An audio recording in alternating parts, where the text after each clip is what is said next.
अनुभव हैं उनको लेके आज हमको यहाँ से बाहर निकलना है। ठीक है, आप सभी रेडी हैं बुरे अनुभवों को यहीं पर छोड़ने के लिए? ठीक है, आप सभी लोगों के लिए जबरदस्त तालियां।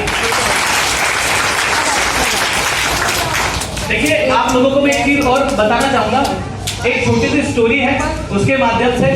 उससे पहले मैं आपसे कुछ शेयर करना चाहूंगा कि हमारे बुरे अनुभव के कारण और क्या होता है हमारे परिवार में।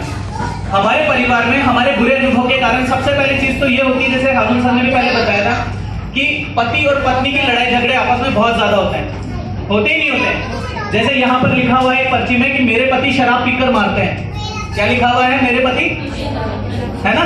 तो भाइयों, शराब पीना गलत है, नहीं पीनी चाहिए। चलिए कोई बात नहीं, कोई भाई है बोले नहीं यार मैं तो पीता ही पीता हूँ और ले सकता हूँ, तो बहुत अच्छी बात है, आप पिए, कोई दिक्कत नहीं है, लेकिन ऐसे पिए सामने वाले को पता भी ना चले, है ना? आप अपने घर में क्या कर रहे हैं, क्यों अपने को सभी को बताना है? क्या पीने के बाद में इतनी ताकत अपन लेके आते हैं अपने बॉडी में कि आज अपनी पत्नी का अपन हाथ उठा रहे, बच्चों पे उठा रहे, और वही असर क्या होता है अपने बच्चों का अपने ऊपर साइड इफेक्ट पड़ता है। और बच्चे अपने साथ में क्या करते हैं, वही चीज जब हम बूढ़े होते हैं, भाई हर बार तो आप जवान नहीं रहोगे। आज आपने ड्रिंक करी, आप यंग हो, आपने बच्चों पे पत्नी पे हाथ उठाया, ये सारी चीजें, तो हमेशा जवान रहोगे? क्या हम हमेशा जवान रह सकते हैं? नहीं रह सकते। जब बुढ़ापा आएगा तो बच्चे ने क्या देखा कि मेरे पिता ऐसे थे, तो क्या बच्चा उसके साथ गलत नहीं करेगा? करेगा ना? तो ये चीजें नहीं करनी है, बहुत गलत है। अल्लाह ने, खुदा ने, भगवान ने एक चीज हमको बहुत प्यारी बोली है, पता है क्या बोली है? कि मैं सब में हूं और सब मुझ में है। क्या बोला है उन्होंने? मैं सब में हूं और सब मुझ में है। तो अब अगर हम सामने व्यक्ति और सामने वाले व्यक्ति को गलत बात बोल रहे हैं, गाली बक रहे हैं, उस पर हाथ उठा रहे हैं, उसको पीट रहे हैं, तो हम किसको पीट रहे हैं? अल्लाह को, भगवान को, ईश्वर को, खुदा को।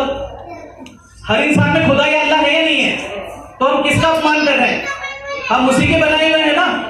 तो क्या हमको ये सारी चीजें करनी चाहिए? नहीं करनी चाहिए।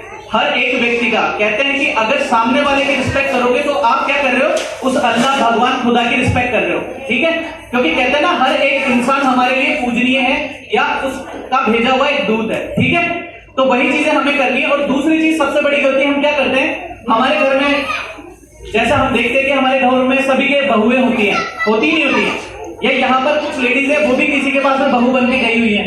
तो सबसे बड़ी चीज क्या होती है कि हर इंसान क्या करता है, दूसरों के अंदर अच्छाई के बीज नहीं देखता, पहले बुराई देखता है। अच्छाई के बीज मतलब उस व्यक्ति ने आपके लिए जो आज तक अच्छाई करी है ना, वो आपने नहीं देखी, लेकिन उसकी एक छोटी सी गलती इतनी बड़ी हो जाती है कि आप क्या करते हो, ऐसा एक्शन लेते हो जो उसके लिए और आपके लिए, दोनों के लिए नुकसानदायक होता है। वो क्या होता है, जैसे मान लीजिए आज आपके घर में कोई लड़की आई, शादी हो गई, वो बन गई आपकी बहू। अभी वो आपके लिए बहुत कुछ अच्छा करती है, लेकिन गलती से उससे कुछ ऐसा काम हो जाता है जो आपको हर्ट करता है। यानी आपने कहा कि भाई ऐसे करके ये काम कर लेना, या आप उसको ये बोल देना, या आप खाना ये बना लेना, आज मिर्ची ज्यादा हो गई, चटनी ऐसी बन गई, खाना ऐसा बन गया, या आपके सामने उसने हंस के बात कर ली, है ना? तो ये सारी चीजें क्या होती है, हर्ट करती है। मेरी बहू ने ऐसा कर लिया, तो आप क्या करोगे, उसको डांटोगे, उसके पति से शिकायत करोगे, है ना? ससुर जी नाराज होंगे कि यार ये तो जबान लड़ाती है, बात करती है, इस तरीके से करती है, तो हम क्या हुए, उससे नाराज हुए।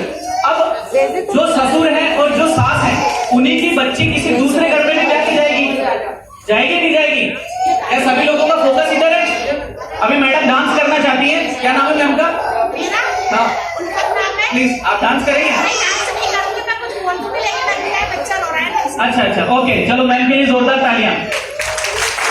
देखिए यहाँ पर आके जैसे उल्फत मैम के पास चांस था, उन्होंने बोला बच्चा रो रहा है, नहीं तो अभी डांस करना पड़ता है यहाँ पे, है ना? तो सभी को फोकस करके सुनना है, डांस करवाना।